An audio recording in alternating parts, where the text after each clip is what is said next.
Nang gabing iyon, natutunan ko na ang bagay na mas mabilis pumatay sa tao kaysa sa apoy ng makina ay ang salitang hindi namin kayo kayang tanggapin. Sa gitna ng kadiliman sa himpapawid ng Asya, ang tunog ng babala mula sa cockpit ay parang martilyong pumupukpok sa aking puso. Nagsimulang magkaproblema ang makina at ang oras ay nauubos sa bawat segundo. Ngunit ang mas nakakatakot ay ang bawat paliparan na aming tinatawagan ay sumasagot ng mga magagandang dahilan. Masama ang panahon, kulang ang tao, hindi handa ang runway. Walang salitang nagsasabing tinatanggap namin kayo. Ang mga pasahero ay natutulog pa. Ang mga bata ay yakap ang kanilang ina, ang mga matatanda ay mahigpit ang hawak sa kamay ng isa't isa. Samantalang ako, ang Polish na head flight attendant, ay naglalakad sa pasilyo na may ngiting pinagsanayan para itago ang katotohanan. Hanggang sa ang tinig sa cockpit ay bumigkas ng huling pangalan sa gitna ng kawalan ng pag-asa. Manila, pwede ba tayo? At sa segundong sumagot ang Pilipinas para umako ng responsibilidad sa halip na tumanggi. Naunawaan ko agad na ang pinakamalakas na bansa ay hindi ang bansang may pinakamalakas na boses, kundi ang bansang may sistemang handang itabi ka sa ligtas na paglapag. Nang marinig ang boses mula sa kabilang linya na nagsabing kaya nila kaming tanggapin, hindi ako agad napangiti. Huminto lang ang aking paghinga ng isang saglit, parang kailangan ng aking katawan ng ebidensya na ang salitang ito ay totoo at hindi isang ilusyon mula sa takot. Ako si Anya, isang Polish na head flight attendant. 17 taon na akong nagtatrabaho sa itaas ng ulap. 17 taon na nagturo sa akin na sa gitna ng emergency, ang pinakamapanganib na bagay ay hindi ang tili ng mga pasahero, kundi ang panik na kumakalat sa mga mata ng mga crew. Dahil kung may isang crew na bumigay, ang tiwala ng buong eroplano ay guguho. Kaya sinanay ko ang sarili ko na maglakad ng mabagal, magsalita ng kaunti, at ngumiti na parang kontrolado ang lahat. Kahit minsan ay nanginginig ang aking mga kamay sa likod ng aking apron. Nakapunta na ako sa mga world-class na paliparan. Nakakita na ng mga sistemang matitibay at mga sistemang maganda lang tingnan pero guwang sa loob. Nakakita na ako ng mga manggagawang sumisigaw ng malakas para maniwala ang mga tao at nakakita na rin ng mga manggagawang hindi kailangang magtaas ng boses dahil ang sistema na mismo ang nagsasalita para sa kanila. Ngunit aaminin ko, bago ang gabing iyon, isa rin ako sa mga taong nabulag ng hindi nakikitang hierarkiya sa aming industriya kung sino ang dapat tawagan muna at kung sino ang dapat huling hilingan ng tulong. May mga bansang tinitingnan bilang ligtas na opsyon at may mga bansang tinitingnan na saka na lang. Gayong ang katotohanan ay ang kaligtasan ay wala sa katanyagan kundi sa kahandaang managot. At nang gabing iyon, ipinakita sa akin ng Maynila ng malinaw na mas pinili kong maniwala sa mga usap-usapan kaysa sa katotohanan ng datos. Kahit ilang beses na akong nakalapag sa Maynila, nakatayo sa NAIA, nakakita ng dagsa ng tao at nakarinig ng anunsyo sa iba't ibang wika, akala ko pa rin ay kapag gabi, ang sistema ng kahit sino ay babagal. Akala ko may mga salitang maghintay, kailangan pang mag-usap, o hindi kami handa. Ngunit biglang tinawag ako mula sa cockpit. Pagpasok ko, nakita ko ang mukha ng kapitan na dati ay kasing tigas ng bato na ngayoy lumuluwag na hindi dahil nawala ang problema, kundi dahil sa wakas ay hindi na kami nag-iisa sa langit. Itinuro ng co-pilot ang radyo at sinabing humihingi ang Maynila ng karagdagang impormasyon.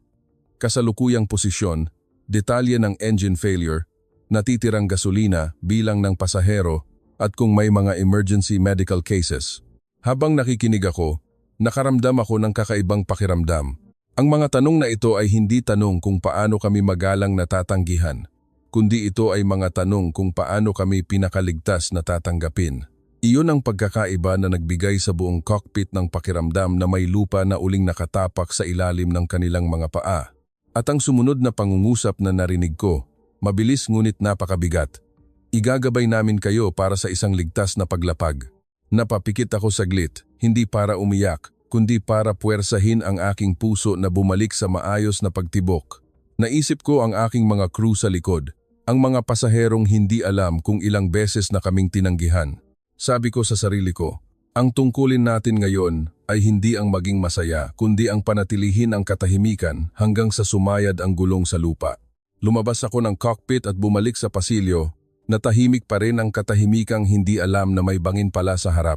Tiningnan ko ang bawat isa sa aking mga kasamahan. Hindi kailangan ng maraming salita, sapat na ang tinginan. Nagbigay ako ng maliit na senyas ayon sa aming pagsasanay para sa emergency landing, ngunit kailangang gawin itong parang normal na paglapag lang. Dahil hindi kailangan ng pasahero ang buong katotohanan, ang kailangan nila ay ang katatagan mula sa amin. Isang crew ang bumulong ng tanong sa pamamagitan ng kanyang mga mata. Tumango lang ako ng bahagya. Nakita ko ang pagbaba ng kanyang mga balikat. Parang binitawan niya ang napakabigat na batong dinadala niya. Naglakad ako sa dulo ng eroplano. Nakita ang mga magkasintahang magkahawak kamay, isang babaeng nakatulog sa harap ng screen at isang batang nakakulot na parang pusa. Naisip ko, ito ang totoong buhay na aming pasan, hindi ang mga numero sa radar o pangalan ng airport sa system, kundi ang mga taong naniniwalang maiuuwi namin sila. Tumayo ako sa kitchen sa likod, huminga ng malalim, at sinabi sa team sa mababa ngunit malinaw na boses, may destinasyon na tayo. Tinanggap tayo ng Maynila. Ibababa natin ito ng pinakamaayos hanggat kaya natin. Walang hiyawan o pagpapakita ng saya. Mayroon lang matatalim na tingin ng mga manggagawang alam na kailangang maging mas mahinahon ngayon kaysa dati. Hindi ko tiningnan ang Pilipinas ng gabing iyon bilang isang postcard o ngiti ng turismo. Nakita ko ito bilang kahulugan ng salitang hindi ka iiwan, isang pangakong hindi isinisigaw kundi ginagawa sa pamamagitan ng sistema, kahandaan at responsibilidad na walang pinipiling oras. Alam ko na kapag tumama ang gulong sa lupa, hindi lang kami nabuhay, kundi babalik kami dala ang bagong pamantayan. Ang pinakamalakas na bansa ay ang bansang nagtatanong kung paano ka tatanggapin sa unang segundo pa lang ng iyong hiling. Nang sabihin ko sa team na may destinasyon na kami, hindi nito agad pinalitaw ang lahat ng gaan. Binago lang nito ang uri ng pressure mula sa kawalan ng direksyon patungo sa pressure na may layunin. Kailangan naming dalhin ang buong eroplano sa lupa ng pinakaswebe. Naglakad ako pabalik sa gitna ng eroplano, sa parehong ritmo, mabagal at regular, parang naglalakad sa isang seremonya. Dahil sa mga sandaling iyon, ang ritmo ay kasing halaga ng salita. Kung tatakbo kami, malalaman ng pasahero. Kung magbubulungan kami ng labis, malalaman ng pasahero. Kahit ang tunog ng cart na tatama sa sahig ng hindi normal, ay pwedeng maging mitsa ng takot. Nagbigay ako ng maikling senyas sa bawat zone crew na simulan ang emergency landing procedures sa paraang parang paghinga lang. Check ang mga pinto, check ang escape routes, check ang emergency equipment, at i-adjust ang ilaw para sa night vision. Lahat ay gumagalaw na parang sayaw na walang musika. Walang nagtatanong kung ano ang gagawin, dahil ang magandang sistema ay ang sistemang hindi nangangailangan ng individual na tapang sa bawat pagkakataon. Susundin mo lang ang disenyo at dadalhin ka nito pasulong. Pinagmasdan ko ang mga kamay ng aking mga kasamahan, mga kamay na humihigpit sa seatbelt ng pasahero, mga kamay na humahawak sa overhead bins para matiyak na nakalak, mga kamay na humahaplos sa balikat ng bata para malaman ng ina na narito kami. Ito ang aming trabaho. Ang iparamdam sa tao na sila ay ligtas nang hindi ipinapaliwanag kung gaano kami nanganganib. Nakatanggap ako ng tawag mula sa cockpit sa interphone. Sinabi ng kapitan ang bagong estimated time of landing at hiling na mag-anunsyo ako ng maikli para maging alerto ang mga pasahero nang hindi nagpapanik. Naunawaan ko agad ang kultura ng komunikasyon sa krisis. Hindi ito ang pagbuhos ng buong katotohanan sa tao, kundi ang pagpili ng katotohanang makakatulong sa kanila na makipagtulungan habang ang bahagi ng takot ay itinatago sa mga taong may pananagutan. Hinawakan ko ang mikropono, huminga ng malalim, at ginamit ang pinakamalambot na boses na kaya ko parang normal na pagtanggap lang.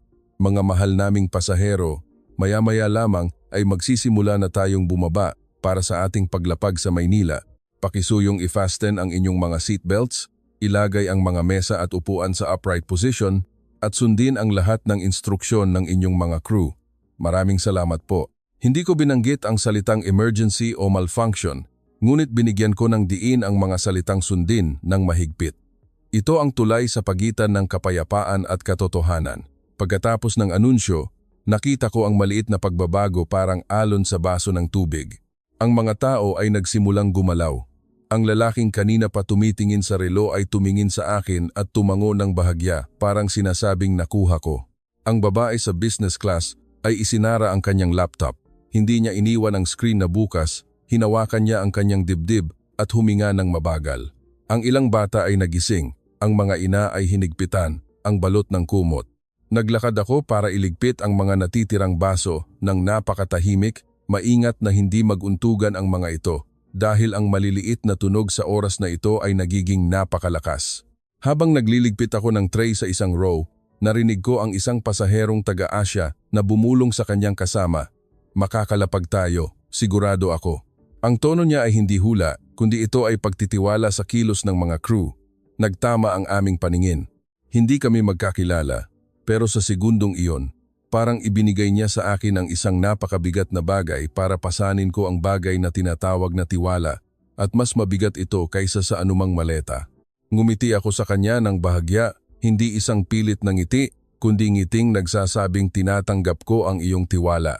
Pagkatapos, nagpatuloy ako sa pag-check ng seatbelts sa bawat row gamit ang dulo ng aking daliri, hindi dahil hindi ito ginawa ng pasahero, kundi dahil ang pag-check ay isang senyas na ang sistema ay gumagana pa. Isang crew ang yumuko sa isang batang babae at bumulong sa Ingles. "We are landing soon, okay?" Tumango ang bata habang yakap ang kanyang manika.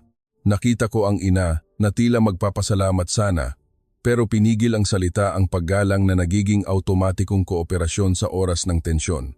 At naalala ko ang kulturang Pilipino na naranasan ko ng maraming beses, ang pagiging magalang na hindi lang sa salita kundi sa pag-iisip muna sa kapwa. Kung ang sistema ng airport sa lupa ay handa gaya ng sinabi nila, ang sistema ng mga tao sa loob ng eroplano ay kailangang handa ring makipagtulungan. Bumalik ako sa aking pwesto malapit sa pintuan, pinakikinggan ang tunog ng makina na nagbabago ng tono habang bumababa. Ang katawan ay laging nauunang makaramdam kaysa sa utak kung malapit na ang kritikal na sandali. Tiningnan ko uling ang aking mga kasamahan. Lahat ay kalmado, ngunit kalmadong buhay, hindi kalmadong shock. Nagsimula kaming makatanggap ng maiikling updates mula sa cockpit tungkol sa taas, bilis at oras sa runway. Ang mga numero ay nagiging kasangkapan para ma-manage ang takot. Alam ko na hindi dapat pag-usapan ang himala sa usapin ng safety dahil ang nagliligtas sa atin ay hindi swerte kundi ang paggawa ng mga simpleng bagay ng tama sa oras na ang lahat ay mali. At ng gabing iyon, nakita ko ito ng malinaw sa bawat segundo. Ang kaligtasan ay hindi malakas na boses o matatamis na salita, kundi disiplina ng manggagawang alam ang kanyang tungkulin at ang pakikipagtulungan ng mga estrangherong piniling magtiwala sa sistema. Sa gitna ng pagbaba, naupo ako sa aking pwesto at pinakinggan ang mundo sa pamamagitan ng dalawang linya. Ang isa ay ang ugong ng makina at ang isa ay ang boses mula sa Maynila na kasing linaw ng tubig. Walang salitang aksaya, walang sobrang pang-aliw, ngunit bawat salita ay nagbibigay ng hangganan sa takot. Nagsignal ang kapitan na papasok na kami sa approach phase. Hindi ko nakikita ang kabuuan sa cockpit, pero alam ko ang ritmo. Ito ang sandali na ang pinakamaliit na pagkakamali ay may napakamahal na presyo. At ito rin ang sandali na ang destinasyong paliparan ay dapat patunayan kung gaano kabigat ang kanilang salitang tinatanggap namin kayo. Ang boses mula sa Manila Control Tower ay pumasok uli magalang at pamilyar. Kinumpirma ang altitude, bilis at heading. Ang mga utos ay dumarating na parang mga baitang ng hagdan, hindi parang batong ipinupukol sa amin. Walang wait a moment, walang system glitch, walang paulit-ulit na tanong na nagsasayang ng oras. Parang tinatali nila ang bawat hibla ng sinulid para hawakan namin at gabayan kami mula sa madilim na langit patungo sa matatag na lupa.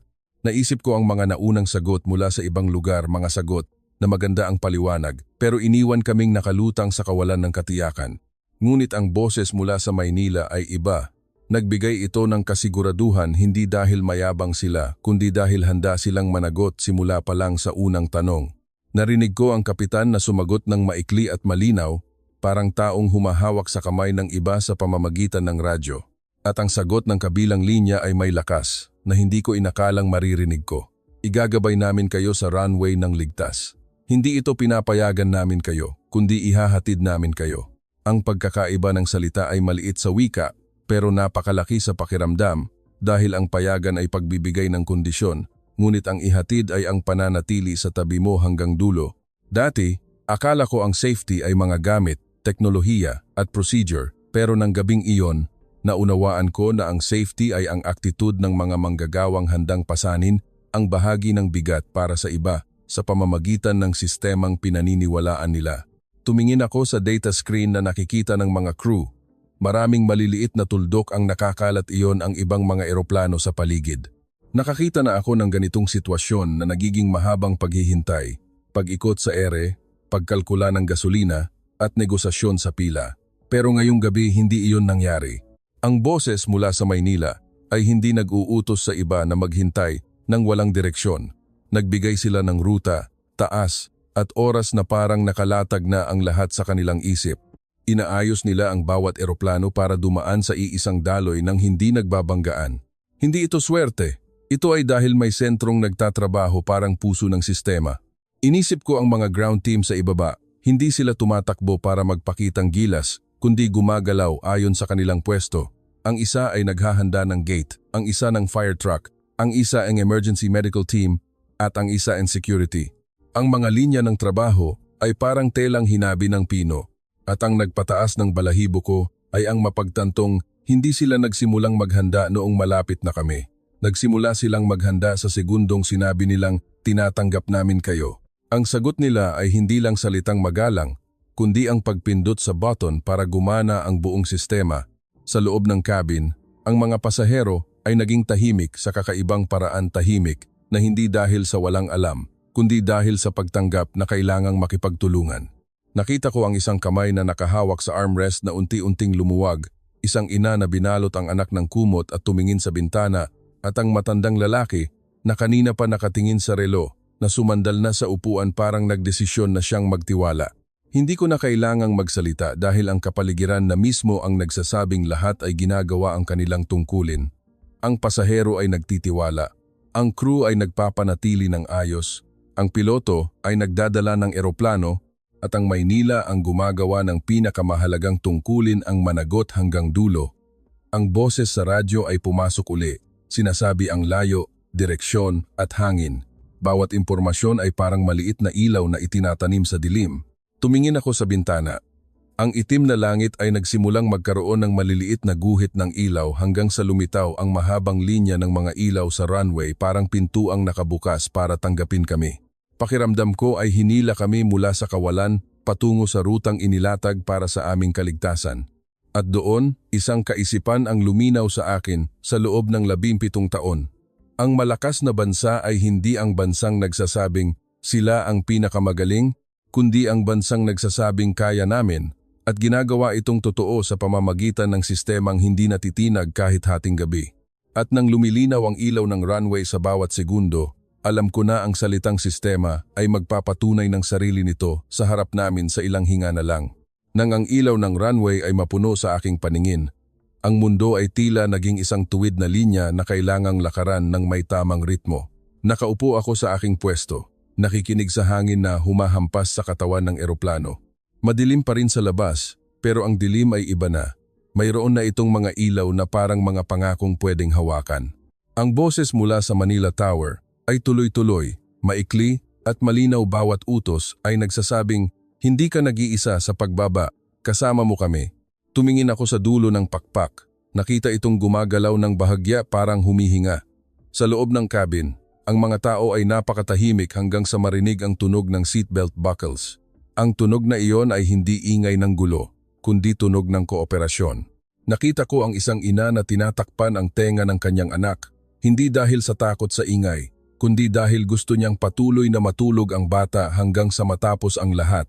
Nakita ko ang matandang lalaki na dahan-dahang binitawan ang kanyang mahigpit na pagkakahawak at inilagay ang mga kamay sa kandungan parang taong ipinauubaya na ang buhay sa sistema. Walang tumatayo, walang nagtatanong, walang nagpupumilit na maging bida sa oras na ang lahat ay dapat maging pantay-pantay. Nang ang taas namin ay tila maaabot na ng lupa, naramdaman ko ang pagbabago ng presyur. At biglang, narinig ang tunog ng gulong na tumama sa runway, isang maikling tunog na sinundan ng panginginig na dumaan sa aking mga buto parang may kumatok sa pinto ng mundo ng marahan. Nakahinga ako ng malalim nang hindi ko namamalayan hindi ito sigaw ng tuwa, kundi buntong hininga ng pagbitaw sa mabigat na pasanin. Alam ko na ang pagdapo ay hindi pa ang ganap na kaligtasan hanggat hindi kami humihinto at naaayos ang lahat. Dahan-dahang bumagal ang eroplano, ang ugong ng reverse thrust ay parang ungol na kontrolado ng disiplina. Ang mga ilaw sa taxiway ay iginabay kami patungo sa terminal ng may katumpakan. At sa segundong iyon, nakita ko ang isang eksenang nagpabago sa aking paniniwala. Sa labas ng bintana, may mga fire truck na nakapwesto sa kanilang standby positions parang mga guwardyang nagbabantay. May mga ambulansyang bukas ang ilaw pero hindi magulo. Walang nagtatatakbo para magpakitang gilas sa kamera, walang nagsisigawan. Ang lahat ay nasa kanilang pwesto parang hindi lang sila nanalangin na mabuhay kami, kundi inihanda nila ang aming pagkabuhay bago pa man namin makita ang lupa. Nang huminto ang eroplano, ang ilaw sa cabin ay hindi agad binuksan ng nakakasilaw. Ang mga crew ay nanatili sa kanilang ritmo. Tumayo ako at nagsalita sa boses na malambot pero matatag. Hiling po namin na manatili muna kayo sa inyong mga upuan. Mayroon lamang tayong koordinasyon para sa mga pasaherong nangangailangan ng agarang tulong. Maraming salamat sa inyong kooperasyon. Ang pangungusap na ito, kung sa ibang bansa sasabihin, ay maaaring magdulot ng gulo, pero dito, katahimikan at pag-unawa ang namayani. Nakita ko ang medical team na pumasok sa eroplano nang mabilis ngunit magalang, hindi sila nanunulak, hindi sila nagmamadali sa paraang nakakabastos. Bawat hakbang nila ay may layunin. Alam nila ang row number, ang kondisyon, at ang kailangang gawin nang hindi kami tinatanong ng paulit-ulit. Tumigil sila sa row ng may sakit, inassess ang kalagayan, at binuhat ang stretcher ng napakaingat parang humahawak ng mamahaling bagay. Ang mga pasahero sa row na iyon ay automatikong tumabi. Walang kumuha ng litrato sa mukha ng pasyente, walang nagtanong kung bakit hindi sila ang unang pinalalabas. Nakita ko ang isang lalaki, sa gitna na tumulong mag-angat ng gamit ng pamilya ng pasyente nang hindi nagsasalita. Nakita ko ang isang babaeng hinila ang kanyang anak para bigyang daan ang stretcher. Ang lahat ng ito ay nangyari ng mabilis, pero napakatahimik parang ang bilis at ang galang ay pwedeng magkasama sa iisang sistema. At doon ko naunawaan na ito ang Pinoy style sa oras ng krisis. Hindi kailangang maingay, hindi kailangang mahiya o mangagaw ng eksena, kundi ang gawin ang lahat para ang bawat isa ay makatawid ng ligtas. Nang mailabas ang pasyente, ang medical team ay tumango sa akin nang bahagya isang maikling komunikasyon na nagsasabing kami na ang bahala. Pakiramdam ko ay may tumanggap ng baton mula sa aking kamay nang hindi ito nahuhulog sa gitna. Pagkatapos noon, nagsimula ang normal na pagbaba ng mga pasahero. Bumukas ang pinto, pumasok ang jet bridge sa tamang oras. Ang mga ground staff ay nagbibigay ng signal na parang wikang hindi na kailangang isalin. Tiningnan ko ang eksenang iyon habang ang puso ko ay malakas pa ring tumitibok at naisip ko na ang totoong safety ay hindi lang ang paglapag, kundi ang pananatiling tao ng bawat isa kahit galing sa bingit ng kamatayan. At nang tumapak ang aking paa sa sahig ng NAIA, alam ko na papasok na kami sa susunod na yugto ang yugto kung saan hahanapin ko ang sagot kung sino talaga ang nagpabagsak sa kadilimang ito. Nang ang huling pasahero ay makalabas na, bumalik ang katahimikan sa loob ng eroplano. Pero hindi na ito ang katahimikang nakakasakal. Ito ay katahimikan ng pagtatapos ng trabaho. Naglakad ako sa cabin para sa huling check. Check ng bins, check ng seats, check ng naiwang gamit. Isang ballpen, isang scarf, isang manipis na libro ng bata. Pinulot ko ang mga ito ng maingat parang ebidensya ng isang gabi kung saan maraming tao ang nabigyan ng pagkakataong magpatuloy sa buhay.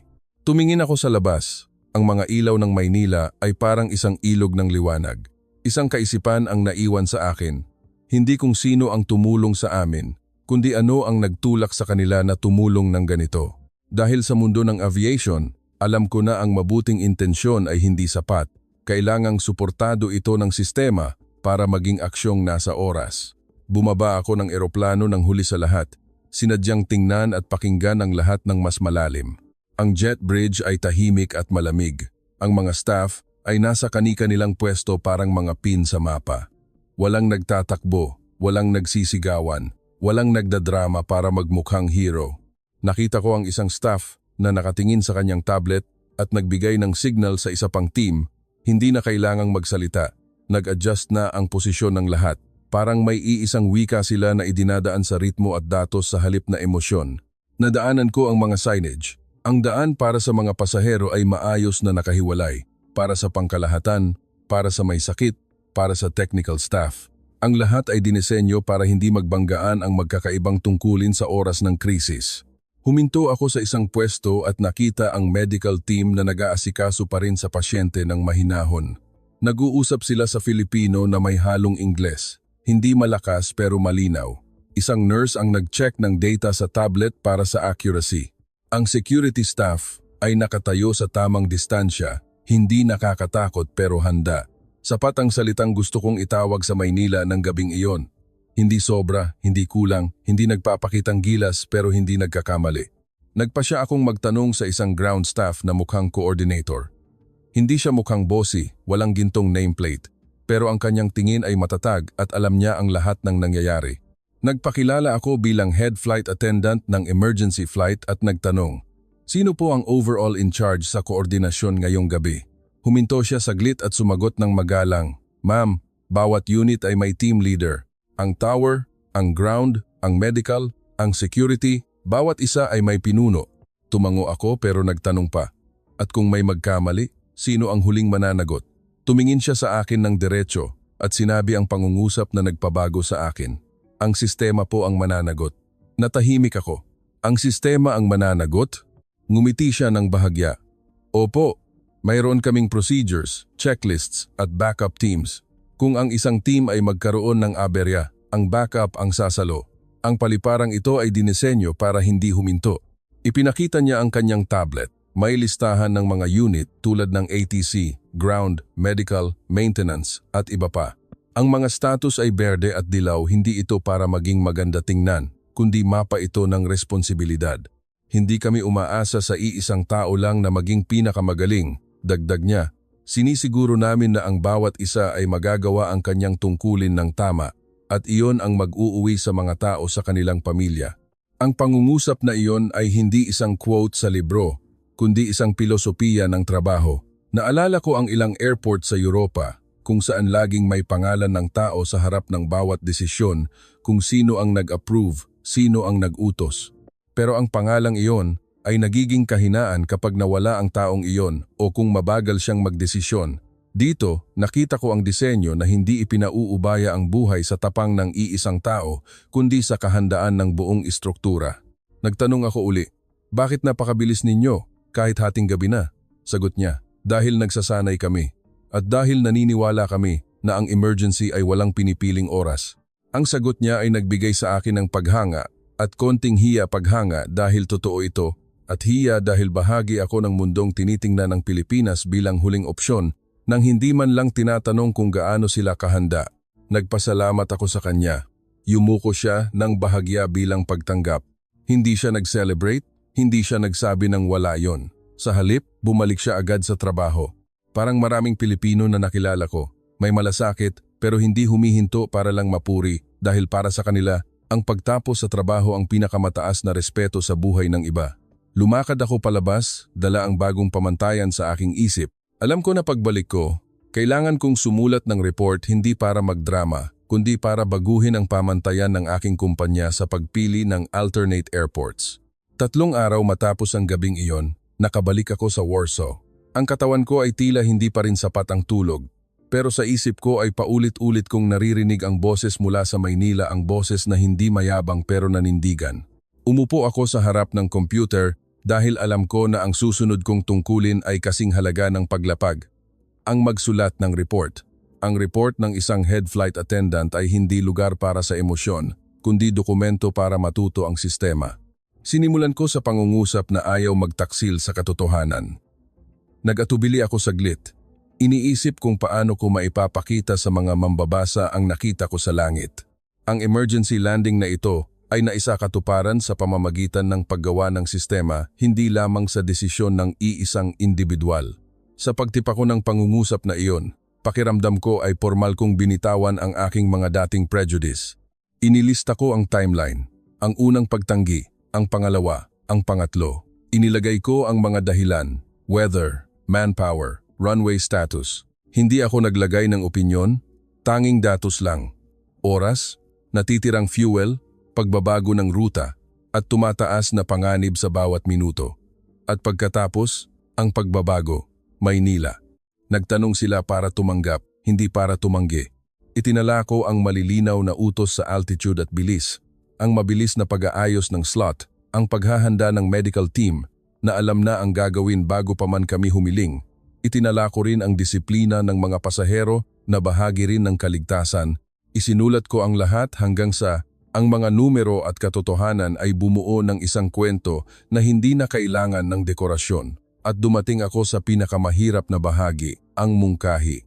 Iminumungkahi na muling suriin ang pamantayan sa pagpili ng emergency alternate airports na binibigyang diin ang pagiging handa ng sistema at kultura ng pananagutan kaysa sa distansya at laki lamang ng paliparan. Pinagmasdan ko ang pangungusap na iyon. Ito ang aking deklarasyon. Natapos na ako sa lumang paraan ng pag-iisip. Inilipat ko na ang aking respeto sa tunay na pananagutan. Ang report ay ipinadala sa Operations Department. Kinabukasan, may maikling email na sumagot. Ang aking report ay ibinahagi sa lahat ng flight teams. Maraming kapitan ang nagtanong sa akin, totoo bang ganoon sila kabilis? Kahit hating gabi? Walang kaguluhan? Sinagot ko sila gamit ang datos. Oo, at oo. Hindi ko ito pinalabis. Sinabi ko lang na ang aking inakalang imposible ay naging posible dahil may sistemang nagpatakbo nito. Isang linggo ang lumipas, itinalaga ako sa rutang Asia uli. Sa briefing, nagtanong ang kapitan, kung may emergency, saan ang main alternate airport natin? Dati, ang sagot ay automatiko ang mga sikat na pangalan. Pero sa pagkakataong ito, narinig ko ang sarili kong sumagot. Manila is the best choice, Captain. Natahimik ang silid. Tumango ang kapitan. Nabasa ko ang report mo. Mula ngayon, ang Maynila ang isa sa mga prioridad natin. Napangiti ako. Isang gabi lang ang nagpabago sa standard ng isang buong European airline. Sa paglipas ng panahon, ang pangalang Maynila o Suvarnabhumi sa ibang konteksto ay naging simbolo ng kahandaan. Hindi lang ito lugar, ito ay pangako ng proteksyon.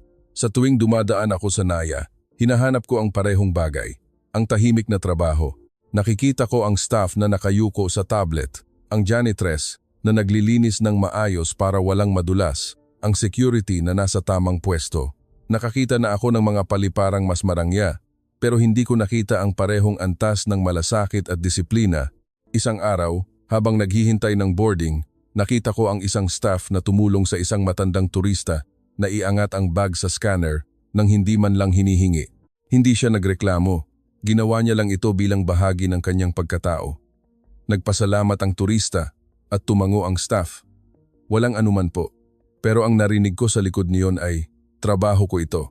At doon ko nalaman na ang kwentong daladala ko ay hindi dapat ikwento bilang isang alamat, kundi bilang isang pamantayan.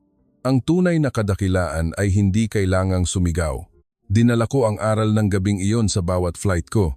Hindi para manakot, kundi para ipaalala sa sarili ko. At sa iba na ang tunay na standard ay hindi kung sino ang pinakasikat, kundi kung sino ang pinakanananagot. At hanggat nagtatrabaho ako sa itaas ng ulap, hindi ko malilimutan ang mga ilaw ng runway sa Maynila, ang mga ilaw na nagturo sa akin na maniwala sa sistema at maniwala sa tao. Sa gabing iyon sa langit, akala ko ang kaaway ay ang sirang makina, pero natutunan ko na ang mas nakakatakot ay ang iwanan ka sa kawalan ng katiyakan. Ang Maynila ay hindi lang nagbigay ng runway, nagbigay sila ng sandigan. Ang salitang kaya namin na binigkas nang mahinahon ay mas malakas pa sa anumang alarm. Ito ang sistemang Pilipino na hindi ko malilimutan, ang sistemang may puso, may disiplina, at higit sa lahat, hindi ka iiwan sa dilim.